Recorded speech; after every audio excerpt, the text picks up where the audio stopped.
নীরবতা একজন প্রকৃত বন্ধু। সে কখনো বিশ্বাসঘাতকতা করে না। মৃত্যু আসবে, সব কিছু কেড়ে নেবে, সব কিছু এখানেই পড়ে থাকবে, তাই অযথা চিন্তা করবেন না। সংসার হোক বা ঈশ্বর, উভয়ের ভালোবাসার অস্থিরতা আছে। একটিতে কেবল অশান্তি বাড়ে এবং অন্যটিতে শান্তি।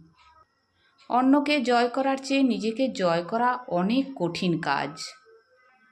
যেমন ভালো পোশাক পরার জন্য দক্ষতা থাকা প্রয়োজন, একইভাবে জীবনের সুখ অর্জনের জন্য ভালো চিন্তাভাবনা এবং কর্ম থাকা প্রয়োজন। কেবল প্রয়োজনের সময়েই নয়, ঈশ্বর সর্বদা আমাদের সাথে আছেন, আমাদের শুধু তাকে চিনতে হবে। কর্মে বিশ্বাস এবং ঈশ্বরে আস্থা রাখো। সময় যতই কঠিন হোক না কেন, তুমি অবশ্যই একটা উপায় খুঁজে পাবে। তোমার অনেক কিছু থাকুক বা কম, তুমি খুশি থাকো বা দুঃখী, দান করতে শেখো।